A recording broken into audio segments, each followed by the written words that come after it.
For class 1, my biggest takeaway is when you're pursuing something in life, you should find something that you're good at and something that you enjoy, and that is the golden ticket. From class 2, my greatest takeaway was the definition of a good life, and it's using your signature strengths every day to produce authentic happiness and abundant gratification. Something I learned in lesson 3 is that I have a strength of loving others, but I am not very good at allowing others to love me. Something I've learned in lesson 4 is that forgiveness leads to less anger, less stress, more optimism, and better reported health.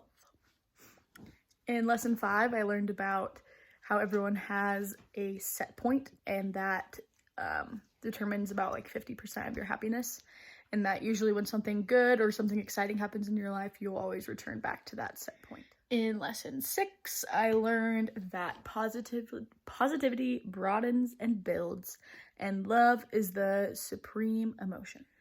In lesson 7, I learned that flow is being involved completely in an activity for its own sake. In lesson 8, I learned that having meaning to your life, having a meaningful life, is more important than having moments of happiness, and that people will be happier longer if they live a more meaningful life. In chapter 9, I learned that one of the happiest places on earth is Denmark. In lesson 10, I learned that people have higher intrinsic motivation if they are given a choice and if there are non-controlling, sensitively offered rewards. In lesson 11, I learned that autonomy is self-governing and doing something for oneself. In lesson 12, I learned that people are being overworked and that a worker today would only have to work 29 hours to produce the equivalent of a 40-hour worker in 1990. In lesson 13, some things I learned to take back your time are to have moments of stillness, to have recovery time, write in your journal, go to the temple.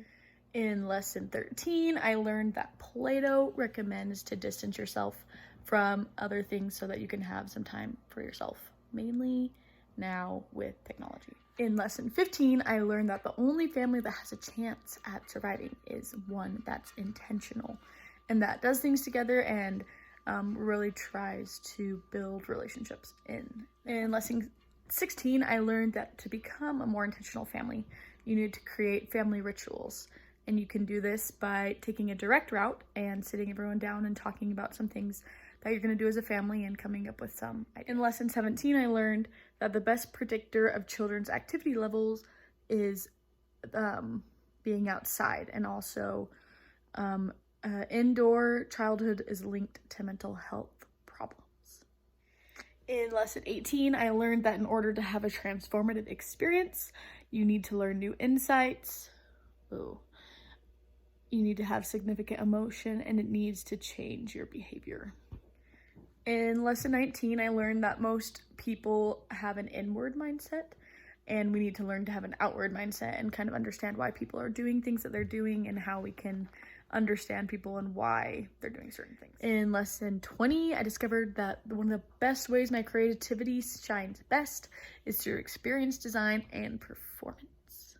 In lesson 21, I learned that a well-designed life is full of creativity, productivity, and has surprises, and it's always evolving and changing. In lesson 22, I discovered that what energizes me the most is social activities and engaging with other people. In lesson 23, I learned that a life design interview is not like a job interview, but really figuring out like someone's story, their likes or dislikes about something, so that you can know what it would be like to actually be in their position. In lesson 24, I learned about letting go and moving on, and that sometimes too many choices can bring about less happiness.